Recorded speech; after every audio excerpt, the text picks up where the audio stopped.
Chapter number 25 syllabus में ना होने की वजह से अब हम लोग डायरेक्ट चैप्टर नंबर 26 स्टार्ट करेंगे, एटॉमिक स्ट्रक्चर।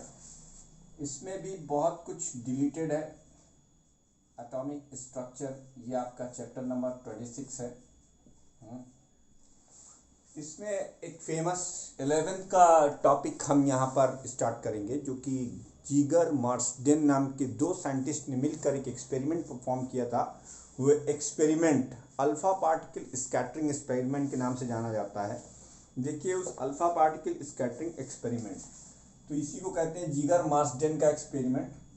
ये है अल्फा पार्टिकल स्कैटरिंग एक्सपेरिमेंट। ये जीगर मार्सडेन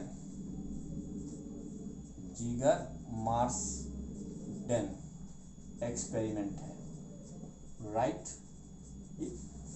आया तो नहीं है कभी, लेकिन आ जाएगा तो हम क्या कर लेंगे, इसलिए हमें पढ़ा देना चाहिए। ये एक लेड का चैम्बर है बेटा। आपको शायद मैं पहले भी कहीं बता चुका हूं कि लेड एक गुड एब्जॉर्बर है रेडियो एक्टिव मटेरियल का। तो ये लेड का चैम्बर है। इस लेड के चैम्बर में आपने कोई रेडियो एक्टिव मटेरियल रख रखा है। ये लेड का चैम्बर है, राइट। ये क्या है बेटा? लेड चैम्बर है। अब यहां से अल्फा पार्टिकल की रेज निकलेगी। यहां पर ऐसा ही रेडियो एक्टिव मटेरियल रखा जाता है जो लगातार अल्फा पार्टिकल इमिट करता रहे। अब ये अल्फा पार्टिकल की पूरी स्ट्रीम है। इसके आगे हमने एक कॉलीमीटर लगाया हुआ है। कॉलीमीटर का काम क्या होता है? यहां से देखो, अब एक लाइन में नहीं निकलेंगे, क्योंकि जब एक्सपोजर आप देंगे तो वो सारे एंगल्स पर निकलेंगे। तो कॉलीमीटर का काम ही होता है इकट्ठा करना। जैसे आपने देखा था, मैंने डिफ्रैक्शन में जब डिफ्रैक्शन में पढ़ा रहा था, तो डिफ्रैक्शन के टाइम पे भी मैंने आपको कॉलीमीटर लेंस बनाया था जो इकट्ठा करता था रेस को। उसी तरीके से ये कॉलीमीटर का काम क्या है? अल्फा पार्टिकल की स्ट्रीम बनाना, लाइन ऑफ अल्फा पार्टिकल बनाना। ये कॉलीमीटर है। ये दूसरी चीज हो गई। कॉलीमीटर का फंक्शन भी आपको समझ में आ गया। तो कॉलीमीटर क्या करता है? अल्फा पार्टिकल्स को एक लाइन में कर देता है। अब उसके आगे एक थिन गोल्ड फॉइल। अब कितनी थिन हो सकती है इसका अंदाजा आप इस बात से लगाइए कि एक मिलीमीटर की थिक शीट को पीट पीट के 10⁻⁻⁶ मीटर तक का कर दिया गया। यह 10⁻⁻⁶ मीटर की थिक ये गोल्ड फॉइल है। इस गोल्ड फॉइल को ऐसे यहाँ पे रखने के लिए इसे पीटा गया है, खूब पीटा गया है। और ये दो होल या वॉलनट कुछ भी कह लीजिए, उसमें टाइट है। ये है बेटा गोल्ड फॉइल। और गोल्ड फॉइल की thickness objective point of view से याद रख सकते हैं 10⁻⁻⁶ मीटर की थी। अब जाहिर सी बात है, अल्फा पार्टिकल की जो स्ट्रीम है, अल्फा पार्टिकल की जो रेज हैं, अल्फा पार्टिकल्स जो हैं, वो अल्फा पार्टिकल इस गोल्ड फॉइल पर पड़ेंगे। अब गोल्ड फॉइल पर पड़ने के बाद जब ये बाहर निकलते हैं, तो इनका इंतजार एक सर्कुलर अपर्चर कर रहा होता है, जो जिंक सल्फाइड का पर्दा है। जिंक सल्फाइड की ब्लैक स्क्रीन होती है। अल्फा पार्टिकल जहां पे टकराएगा वहां पर एक चमक छोड़ जाएगा। इसे कहते हैं फॉस्फोरेसेंस। और ये रेडियो एक्टिव मटेरियल की खासियत होती है, क्योंकि देखो, इसका दूसरा एस्पेक्ट भी आप देख सकते हैं कि एनर्जी है। तो एनर्जी है, जब वो टकराएगा, कोलिजन होगा, तो एनर्जी अपीयर करेगी। वही एनर्जी आपको दिखाई देती है। अब हुआ क्या था? Most of the alpha particle ऐसे जाके टकरा गए हैं, लेकिन एक आध पार्टिकल ऐसा था। कुछ किताबें लिखती हैं 6000, कुछ किताबें लिखती हैं 8000, 1 in 8000। हम 20 का लेते हैं। अच्छा, क्योंकि कुछ किताबें 10,000 भी लिखती हैं। इसीलिए हमारा ये कहना है कि हम बीच का मामला अपनाएं, न 6000 लें न 10,000 लें, हम बीच का रखें 8000। तो ये था एक्सपेरिमेंट। अब जहां पे गिर रही है रेज, वहीं पर हम एक फैराडे सिलेंडर लगा देते हैं। फैराडे सिलेंडर इसका नाम है यार, इलेक्ट्रॉन को कलेक्ट करने वाला। अब ये तुम इसे झपिया मत समझ लेना कि झपिये में लोक रहे, ऐसा नहीं होगा। स्पेशल अरेंजमेंट है। तो ये जीगर मार्सडेन के एक्सपेरिमेंट का ब्लॉक डायग्राम हो गया। क्या हो गया? ब्लॉक डायग्राम हो गया। अब इस एक्सपेरिमेंट के जो मेन कंक्लूजन थे हम वो कराएंगे। बेटा वीडियो को पॉज कर इसे नोट कर डालिए।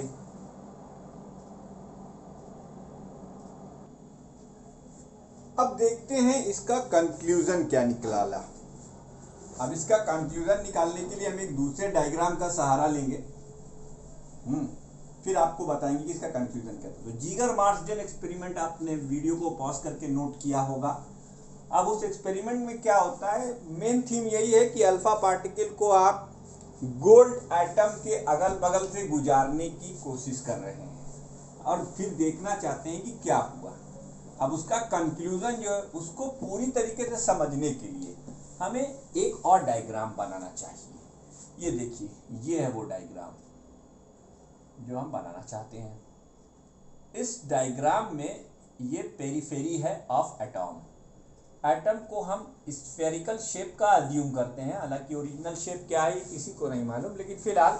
और बीच में एक चीज होती है, ये क्या होती है, यही इस कंक्लूजन रदरफोर्ड के एटॉमिक मॉडल के कंक्लूजन में आएगा। तो conclusion of the experiments, conclusion of the experiment, conclusions of experiments. Experiment का कंक्लूजन क्या था? उन्होंने कहा चूंकि majority of the alpha particle, देखो भाई अब ये तुम इन 3 पार्टिकल की अगर बात करो तो ये अनडिफ्लेक्टेड पास कर जाएंगे। क्यों? क्योंकि देखो खाली स्पेस में जा रहे हैं। ये वाला पार्टिकल न्यूक्लियस से पास से होकर गुजरेगा तो इसकी ट्रेजेक्ट्री डिफ्लेक्टेड होगी। इसका भी एक शानदार कंक्लूजन है। और ये पार्टिकल जो डायरेक्ट हेड ऑन कोलिजन पर होगा वो वापस आएगा, बहुत बढ़िया। उसके बाद वाला पार्टिकल ठीक वैसे ही यहां से डिफ्लेक्ट करेगा, फिर उसके बाद के पार्टिकल्स अनडिफ्लेक्टेड जाएंगे। ठीक, अब इन्हीं सबको हम कंक्लूजन में उतारेंगे। ये न्यूक्लियस, सॉरी ये है। अब क्या क्या निकाला? पहला कंक्लूजन था most of the alpha particles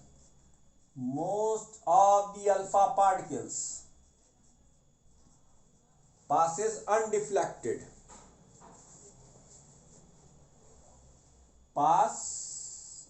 undeflected, which lead to Rutherford to conclude that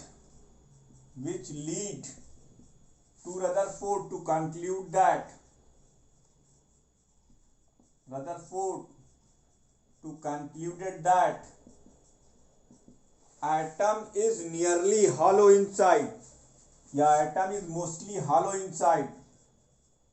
Atom is mostly hollow inside. Mostly hollow है बेटा। Most of the alpha particle pass undeflected, which lead to Rutherford to conclude that atom is mostly hollow inside. ठीक, second conclusion, ये sum of the alpha particle. Second conclusion, sum of the alpha particles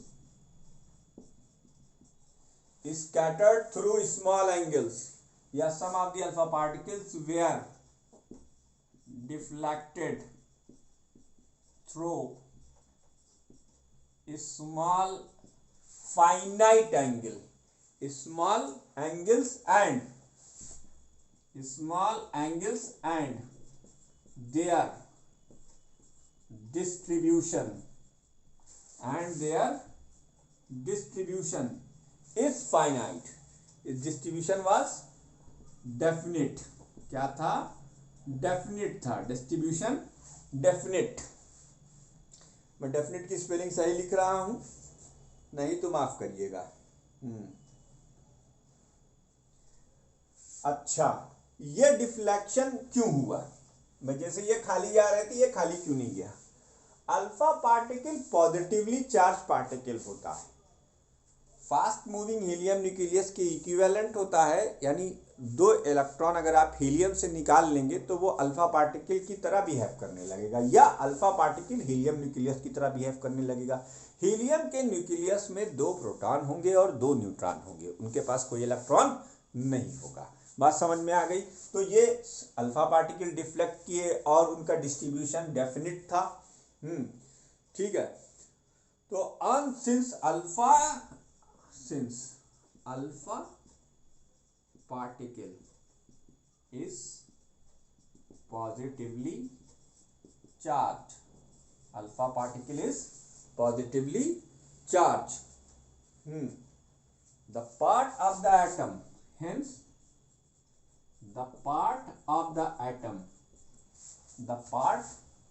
hence the part of the atom deflecting alpha particle, एक positive charge particle का deflection अगर हो रहा है तो उसका रीजन कोई दूसरा पॉजिटिव चार्ज ही हो सकता है। तो ये जो कंक्लूजन था वो यही था कि है the part of the atom deflecting alpha particle must be also positive, must be also positive, ये आल्सो पॉजिटिव, ये उनका। अब चूंकि अल्फा पार्टिकल की डिफ्लेक्शन पॉजिटिव वैसे होगा, तो on this basis Rutherford concluded that on this basis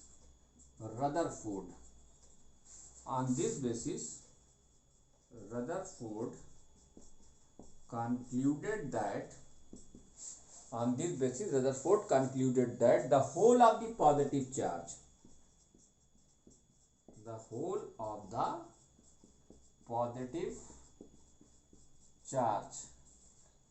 whole of the positive charge of the atom, whole of the positive charge of the atom must be concentrated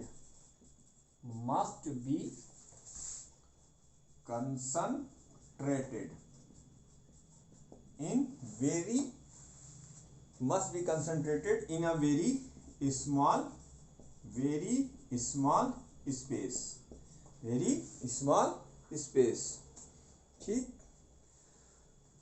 ठीक है। ये ठीक Rutherford model का उल्टा था, जिनका वाटरमेलन का model ये कहता है कि नेगेटिव चार्ज तरबूज में बीज की तरह धसे हुए होते हैं और positive charge entire atomic volume में डिस्ट्रीब्यूटेड होते हैं। ऐसा बिल्कुल, अगर ऐसा होता तो फिर ये डिफ्लेक्शन ना होता। देखिए, तो थॉमसन के मॉडल को सुपरसीड किया रदरफोर्ड के मॉडल ने। कैसे? उन्होंने कहा कि भाई majority of the atom hollow space है, वॉल्यूम में कुछ नहीं है, जो भी कुछ वॉल्यूम कंसंट्रेटेड है वो एक छोटे से स्मॉल स्पेस में कंसंट्रेटेड है और वो भी पॉजिटिवली चार्ज है। अगर वो पॉजिटिवली चार्ज अगर ना होता तो वहां से भी डिफ्लेक्शन ना होता, एक बात। दूसरे, अगर पॉजिटिव चार्ज कहीं और होता तो ये भी डिफ्लेक्ट करते, लेकिन चूंकि ये डिफ्लेक्ट कर नहीं रहे इसलिए आप कहेंगे majority of the atom is hollow inside. ठीक है, ये उसका दूसरा कंक्लूजन था। तो very few of alpha particle scattered at an angle greater than 90 degree from their initial path and returned back। अब इससे क्या कंक्लूजन निकला भाई? वीडियो पॉज करके इसको नोट कर लीजिएगा। 2 कंक्लूजन तो हो गए, अब तीसरा कंक्लूजन क्या था? तीसरा कंक्लूजन ये था कि 2 तो मैंने बता दिए, जो इधर गया जो इधर गया, ये तो दोनों मैंने आपको बता दिए, और जो हॉलो गया मतलब जो अनडिफ्लेक्टेड गया। अब तीसरा, very few of the alpha particle were scattered, very few of the alpha particle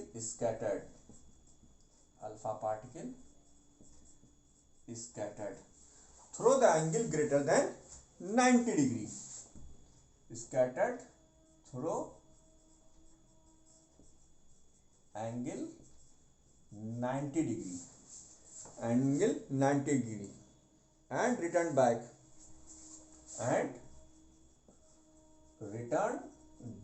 ये बहुत फ्यू था, रिटर्न बैक, इसीलिए इसको भी ट्रेस आउट करना आसान था। रिटर्न बैक, ये क्या हो गए? रिटर्न बैक हो गए। ठीक, तो रदरफोर्ड ने अज्यूम किया कि Rutherford assume that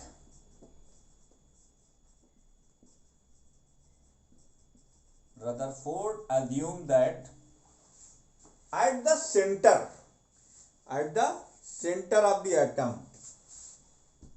Rutherford assumed that at the center of the atom there is very tiny extremely small space. Rutherford assumed that at the center of the atom there is extremely small space which have positive charge, ठीक, which have positive charge. This space is called nucleus. ये nucleus का नाम Rutherford ने ही दिया था, और nucleus के माने ही होता है सेंटर, लेकिन किसमें? लैटिन में. This space is called nucleus. Nucleus का मतलब ही होता है सेंटर, न्यूक्लियस. ये इनकी 3 मेन कंक्लूजन थे जो मैंने आपके सामने लिख दिए. This space is called inclusion. ठीक, अच्छा, इनका एक और, अगर थोड़ा सा आगे जाएंगे तो एक और चीज है कि Rutherford concluded that Coulomb's law hold for atomic distances. एक और इनका कंक्लूजन, चलिए आप लोग लिख लीजिए. Rutherford concluded that Coulomb's law, पहला chapter, F is equal to 1/4πε0 Q1 Q2 upon R², concluded that Coulomb's law hold good at atomic distances. ठीक, Rutherford concluded that Coulomb's law hold good at atomic distances. अब ज़्यादा इसमें करने की ज़रूरत नहीं है. जीगर मार्सजन के एक्सपेरिमेंट के जो 3 मेन कंक्लूजन थे वो एक बार फिर से रिपीट कर देता हूँ. पहला कंक्लूजन ये था कि majority of the alpha particle gold foil से बिना किसी डिफ्लेक्शन के पास हो गए, यानी उनके मार्ग में, उनके रास्ते में कोई बाधा नहीं, कोई रुकावट नहीं. जब कोई बाधा नहीं, कोई रुकावट नहीं, तो इसका मतलब वो जगह खाली है, जो पहला कंक्लूजन था. दूसरे कंक्लूजन में रदरफोर्ड ने ये पाया कि जो सेंटर के बहुत पास से गुजरे थे वो एक फाइनाइट एंगल से स्कैटर्ड कर गए. जाहिर सी बात है, अल्फा पॉजिटिवली चार्ज पार्टिकल है, और अगर वो कहीं पे डिफ्लेक्ट होता है तो इसका मतलब साफ है कि उसको किसी रिपल्सन का सामना करना पड़ा है, और पॉजिटिव चार्ज का रिपल्सन पॉजिटिव चार्ज से ही हो सकता है. इसलिए उन्होंने कंक्लूड किया कि entire of the mass and whole of the charge and nearly all the masses is concentrated in a very tiny small space at the center is known as nucleus. ठीक है, ये इन 3 एक्सपेरिमेंट्स का वो था. आइए आपको न्यूमेरिकल पॉइंट ऑफ व्यू से एक चीज बताता हूं. Distance of closest approach,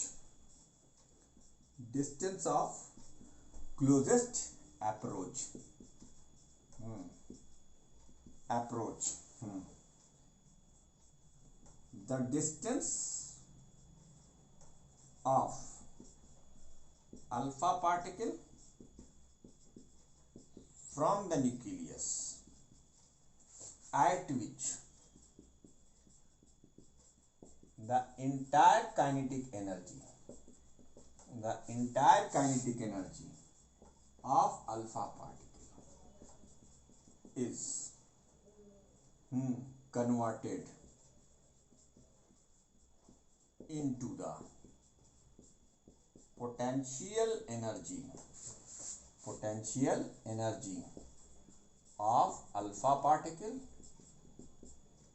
and nucleus system. इसे कहते हैं डिस्टेंस ऑफ क्लोजेस्ट अप्रोच. मान लीजिए एक एक्सपेरिमेंट में ये एटॉमिक स्फीयर है और ये न्यूक्लियस है जिसका चार्ज +Ze है. ठीक, अल्फा पार्टिकल आता है और ये वापस चला जाता है, +2e चार्ज का पार्टिकल है, वापस जाता है. तो ये डिस्टेंस ऑफ क्लोजेस्ट अप्रोच है. तो के ऑफ अल्फा पार्टिकल के मान लीजिए, k is equal to 1/4πε0. Potential energy लिख दिया है मैंने. एक चार्ज आप Ze लिखेंगे, दूसरा चार्ज आप 2e लिखेंगे, डिस्टेंस लिखेंगे r0. आर नॉट की वैल्यू 1/4πε0 जेड स्क्वायर अपॉन के हो गया। ये डिस्टेंस ऑफ क्लोजेस्ट अप्रोच आ गई अल्फा पार्टिकल न्यूक्लियस। रदरफोर्ड का मॉडल इन्हीं 3-4 बातों को वो करता है, आप अगर किताब से पढ़ना चाहें तो पढ़ लें। उसके बाद concept of atomic number, atomic mass and atomic, वो मैं आपके धैर्य पर छोड़ रहा हूँ। मुझे पूरी उम्मीद है कि आपको तीनों कॉन्सेप्ट पता होगा। आइए इस चैप्टर का सबसे इम्पॉर्टेंट पार्ट जो है वो स्टार्ट करते हैं, bourse theory of hydrogen atom या बोर्स एटॉमिक मॉडल। इसे वीडियो को पॉज कर नोट कीजिए, Bohr's atomic model, Bohr's atomic model. तो चूंकि रदरफोर्ड के मॉडल में एक कमी थी, कभी इंपॉर्टेंट नहीं रही इसलिए मैंने बताया नहीं, लेकिन अगर आप चाहें तो मैं बता सकता हूं कि भाई देखिए इलेक्ट्रॉन रिवॉल्व कर रहा है। वो रदरफोर्ड सिर्फ यही नहीं एक्सप्लेन कर पाए थे कि किसी इलेक्ट्रॉन की सर्कुलर मोशन के लिए नेसेसरी सेंट्रीपिटल फोर्स कहां से आता है। और दूसरी बात, रदरफोर्ड के मॉडल में एक और खासियत थी कि वो हाइड्रोजन स्पेक्ट्रम में जो वेव्स निकलती हैं, जिनकी वेवलेंथ फाइनाइट स्पेक्ट्रल सीरीज जो है हाइड्रोजन की, मैं आपको बताऊंगा। मुझे उम्मीद है आपने 11th में केमिस्ट्री में पढ़ा होगा, है ना। स्पेक्ट्रल सीरीज नहीं पढ़ा है, याद नहीं है, कोई बात नहीं, हम यहाँ पर आपको बताएंगे पूरी स्पेक्ट्रल सीरीज के बारे में आपसे चर्चा करेंगे, देखेंगे कैसे कौन से इलेक्ट्रॉन कहाँ से क्या होता है। तो फिलहाल तो रदरफोर्ड की इन दो कमियों की वजह से, एक तो स्टेबिलिटी ऑफ द न्यूक्लियस और दूसरे origin of spectral line in the excitation and D excitation of atomic atoms, ये दोनों चीजें एक्सप्लेन ना करने की वजह से नील्स बोर ने एक नया एटॉमिक मॉडल पेश किया 1930 में, जिसकी 2-3 मेन पोस्टुलेट थी, वो हम आपको बताते हैं। Bohr's atomic model, Bohr's atomic model. Bore की पहली पोस्टुलेट क्या थी कि electron can revolve,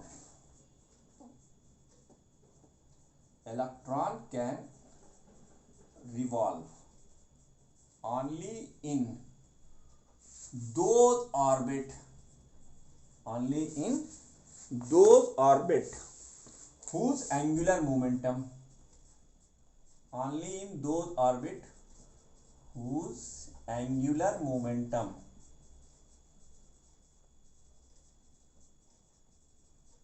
is an integral multiple of h upon 2 pi, h upon 2 pi where h is universal constant, universal constant। इसको हम प्लैंक्स कांस्टेंट के नाम से जानते हैं, प्लैंक्स कांस्टेंट, ठीक है। h upon 2 pi। Electron can revolve only in those orbit whose angular momentum is an integral multiple of h upon 2 pi where h is the universal constant। अब let m is the mass of electron, mass of an electron revolving with speed v in a radius, in a circumference of radius r, in a circumference of radius r, then angular momentum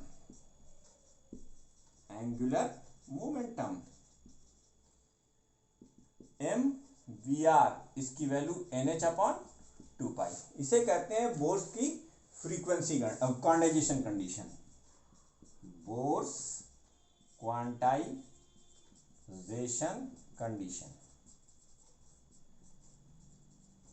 bourse quantization condition, this is known as angular momentum. mvr is equal to nh upon 2 pi where n is equal to 1, 2, 3 and so on। ठीक है, Bohr's quantization condition. तो according to Bohr's model, thus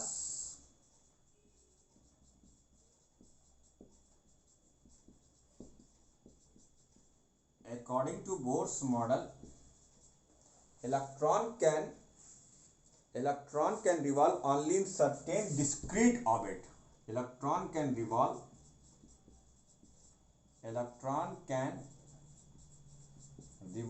only in certain discrete orbit,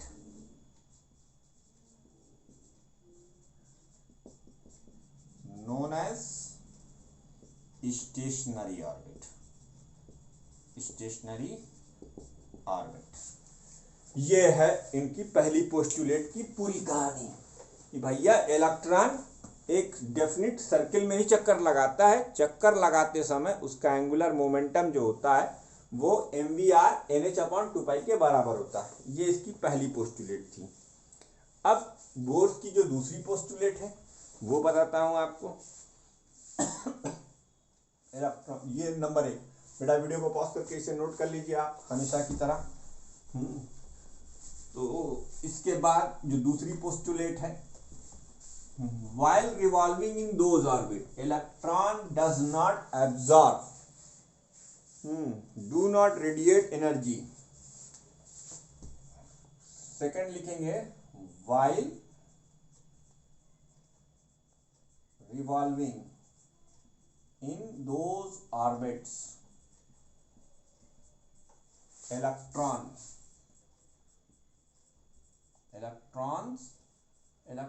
does not radiate any energy। जब तक stationery orbit में रहेगा तब तक कोई एनर्जी रेडिएट नहीं करेगा। ठीक, while revolving in those orbits electron do not radiate any energy। ठीक, अब इसकी तीसरी पोस्टुलेट थी while revolving in those orbit, that is stationary orbit। यहां पे एक चीज और बढ़ा लीजिए, that is stationary orbit, यानी वो ऑर्बिट जिसमें एंगुलर मोमेंटम nh/2π के बराबर हो। तो when atom receive energy, अच्छा एक चीज और लिख दें, does not radiate energy in spite of acceleration, in spite of their acceleration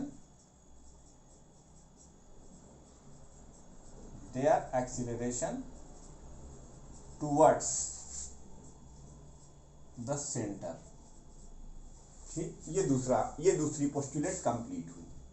अब तीसरी पोस्टुलेट जरा ध्यान से सुनना, क्या कहा, इलेक्ट्रॉन ऑर्बिट में घूमते वक्त कोई एनर्जी रेडिएट नहीं करता। Electron does not radiate any energy. ठीक है, व्हाइल या when the atom receive energy, when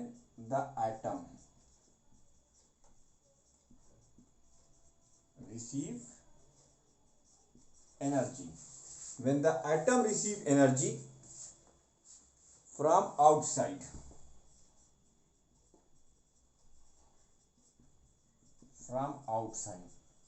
then one or more of its outer electron, then one or more of its outer electron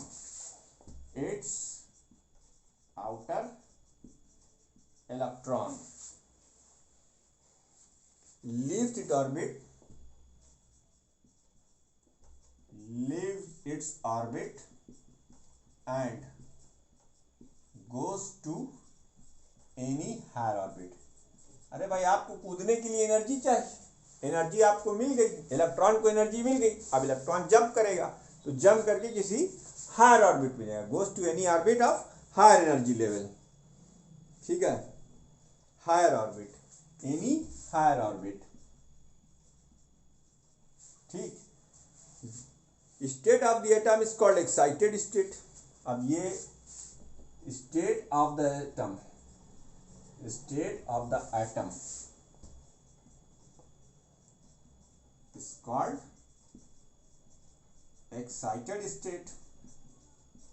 ठीक, इसे हम state of the atom is called excited state. While returning back,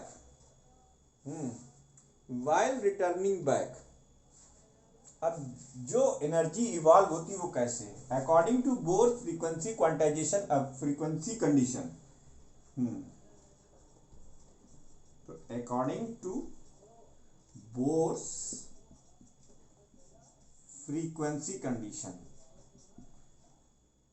when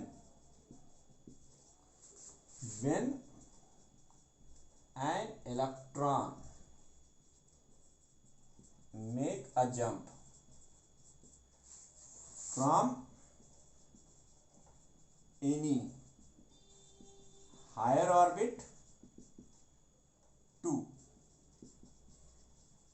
lower orbit, then difference in the energy of two levels, energy of two levels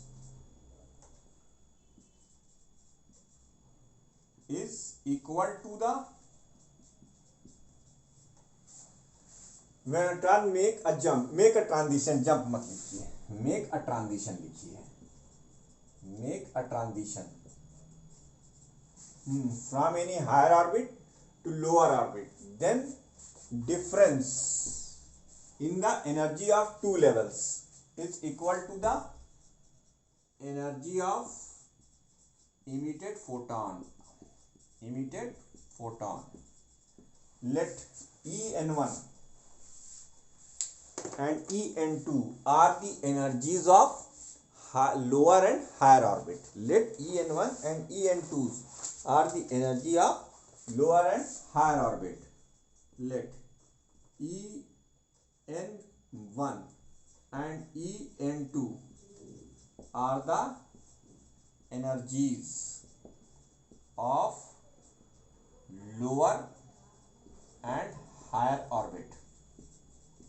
lower orbit का मतलब जैसे 2 है तो higher orbit 3 हो सकती है, 4 हो सकती है, 5 हो सकती है, 6 हो सकती है, कोई भी हो सकती है, ठीक है। तो En2 difference in energy, En1 is equal to h nu, ये क्या है, एनर्जी ऑफ इमिटेड फोटोन, ये क्या है, एनर्जी ऑफ इमिटेड फोटोन। तो इस, अब देखो फोटॉन के बारे में मैंने इसके पहले वाले चैप्टर में बताया था, एनर्जी पैकेट होता है, हर फोटॉन की अपनी एक फाइनाइट फ्रीक्वेंसी होती है।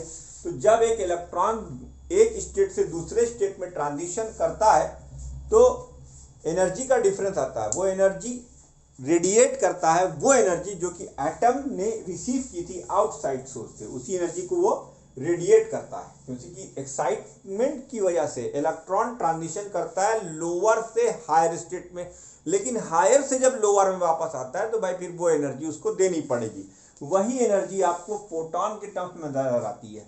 यहीं पर बोर सक्सेसफुल हो गए एक्सप्लेन करने में स्पेक्ट्रल सीरीज। तो वीडियो को पॉज कर इसको भी नोट कर लीजिए, ये बोर्स के पोस्टुलेट या बोर्स का एटॉमिक मॉडल खत्म हुआ, इसे हम बोर्स की फ्रीक्वेंसी कंडीशन भी कहते हैं, जो मैंने यहाँ पे लिखी है और यहाँ पे मैं हाईलाइट भी की हुई है। वीडियो यहीं पर इख्तिताम करूंगा, दूसरा वीडियो आपको दूंगा जिसके अंदर आप bourse theory of hydrogen like atom के बारे में एक बार फिर से पढ़ेंगे। ये वीडियो अननेसेसरी बहुत लंबा हो चुका है, 45 मिनट का वीडियो है लगभग, नहीं अभी तो बहुत अभी पढ़ा, दूसरे वीडियो में दूसरा देखा जाए। अब सुनो, bourse theory of hydrogen atom, तो ये कुछ बचा नहीं है ज़्यादा कुछ। हाँ भाई, bourse theory of hydrogen atom, इस वीडियो को पॉज करके इसको नोट कर लिए, 1 घंटे का तो वीडियो होना चाहिए।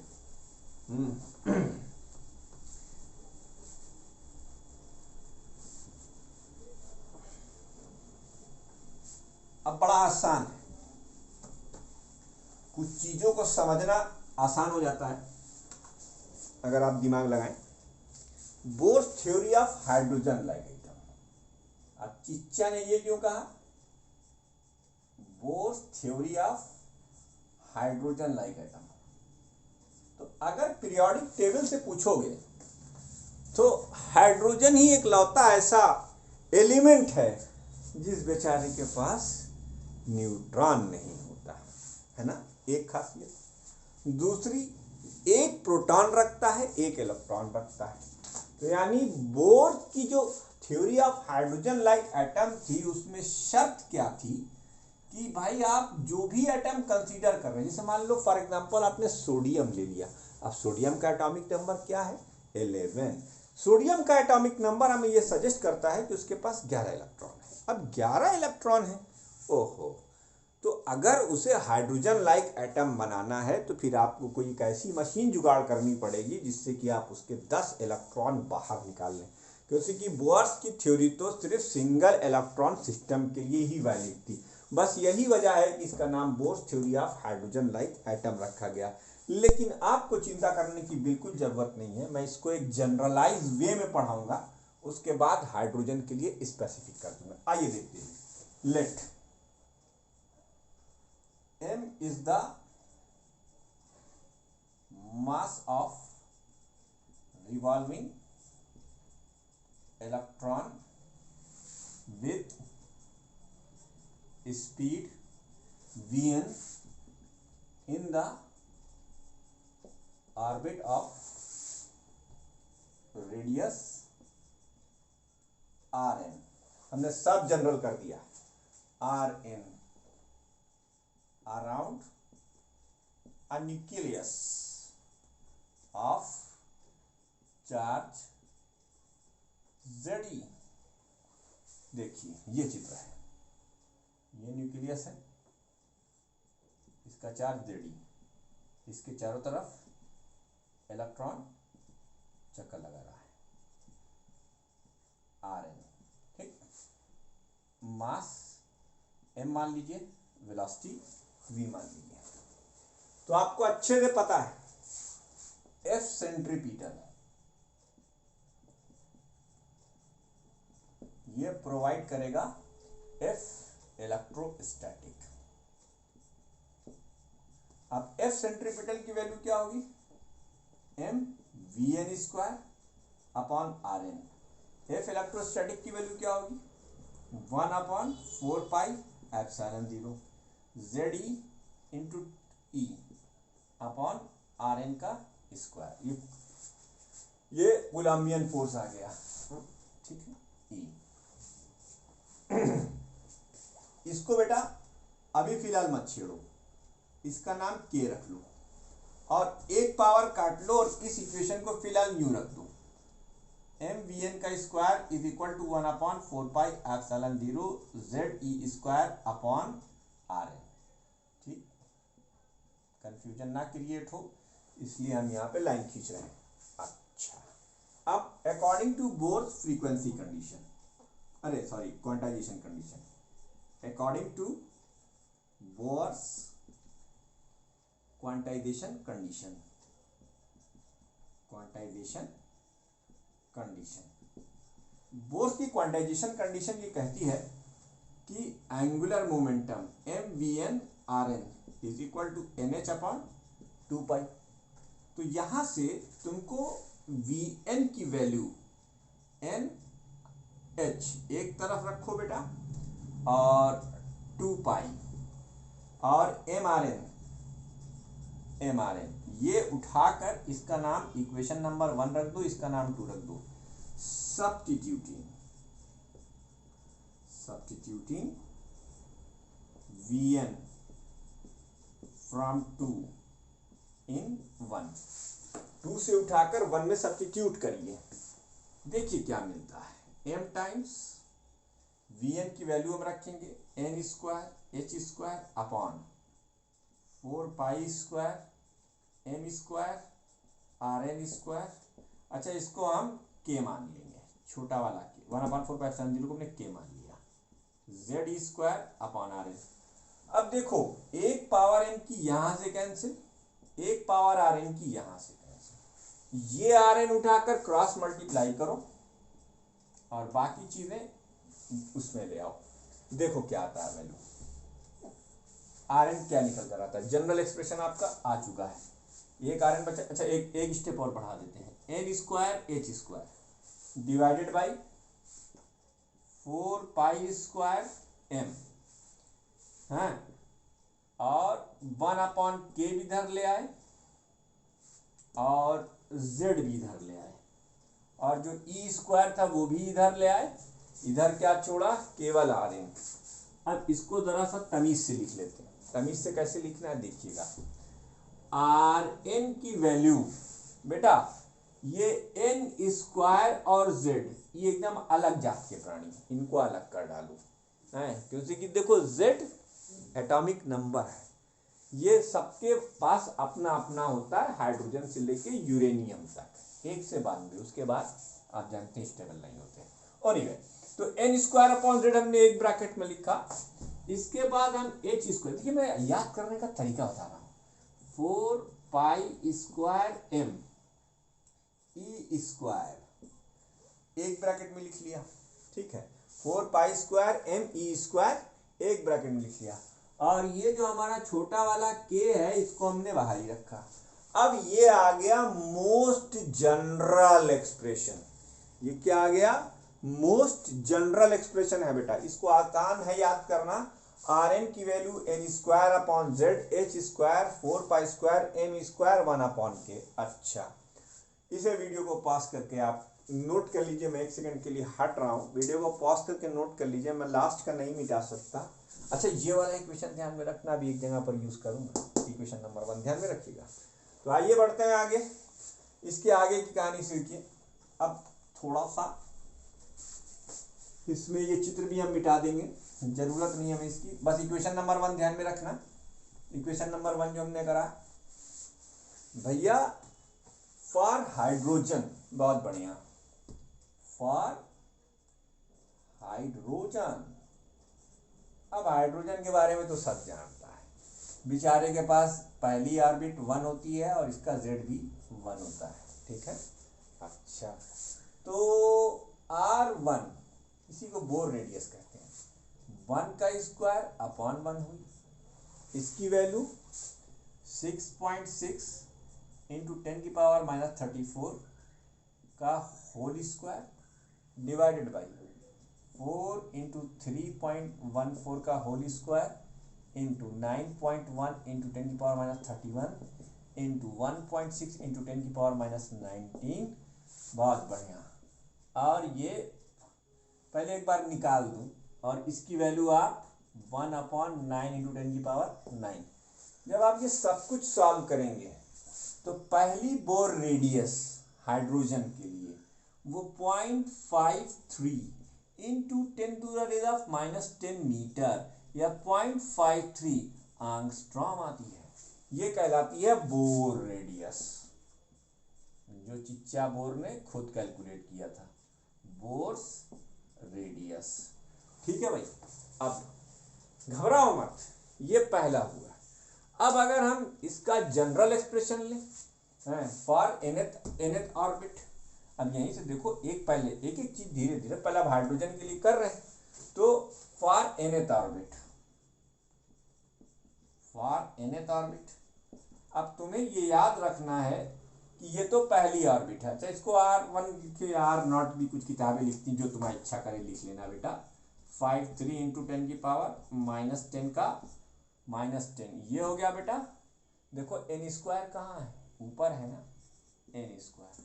अब n की वैल्यू 2 रखोगे, सेकेंड रेडियस मिल जाएगी, 3 रखोगे, थर्ड रेडियस मिल जाएगी, n की वैल्यू 4 रखोगे, चौथी रेडियस मिल जाएगी। भैया स्क्वायर करना मत भूलना, स्क्वायर करके मल्टीप्लाई करना, फिर आंसर मीटर में लिखना, चाहे 0.53 एंगस्ट्रॉम में लिखना, जो इच्छा करे वो करो, जो इच्छा ना करे वो बिल्कुल ना करो। अब इसका मोस्ट जनरल एक्सप्रेशन भी आपको बता देता हूं, for any hydrogen like atom. अब हाइड्रोजन लाइक एटम में आपको तो मैंने बता ही दिया, कुछ भी आप कर डालिए, वो आपकी अपनी इच्छा पर है। तो आर एन की value N square upon Z को बिल्कुल नहीं छेड़ेंगे, एच स्क्वायर को ऐसे ही रहने दीजिए, मत बोलिए इस बेचारे से, एम ई स्क्वायर। हमारा मसला तो इसके साथ है, क्योंकि कि हमें शुरुआत में ही कुछ बच्चे गलती कर देते हैं, झम काटने लग जाते हैं। अरे नहीं भाई, काटेंगे, देखो अब हमारा भी टाइम आ गया।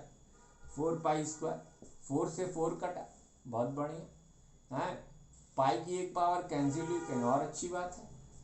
N square upon Z, epsilon 0 ऊपर गया, एच स्क्वायर के बगल में आ गया, पाई एम ई स्क्वायर। है बात नहीं बात, आसानी से याद हो जाएगा।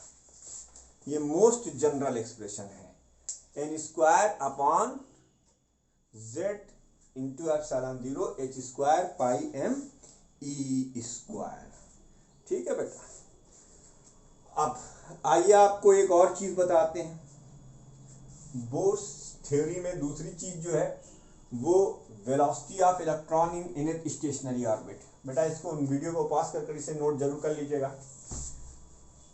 अब bourse theory in inner stationery orbit, velocity of electron in inner stationery orbit. 1 घंटे का वीडियो बनाएंगे, ज्यादा नहीं, बस 1 घंटा। Bourse theory of velocity of electron, velocity of electron in nth stationary orbit, velocity of electron in nth stationary orbit। अभी अभी कुछ देर पहले हमने देखा था Vn की वैल्यू आप रख रहे थे NH अपॉन 2 पाई एम आर एन। ये बोर्स की फ्रीक्वेंसी कंडीशन से है बेटा। इसमें आर एन की मोस्ट जनरल वैल्यू रख दो, आर एन की मोस्ट जनरल वैल्यू रख दो 2 पाई एम। आर एन की मोस्ट जनरल वैल्यू बताइए, एन स्क्वायर अपॉन जेड। इसीलिए कहा था याद रखोगे तो काम आएगी। एप्सिलॉन 0 एच स्क्वायर अपॉन 4 पाई एम ई स्क्वायर। है नहीं है? बोलिए भाई, हैं? तो देवियों और सज्जनों, यहां से देखो जो कट रहा उसे हौले हौले से काट लो। ठीक है भैया।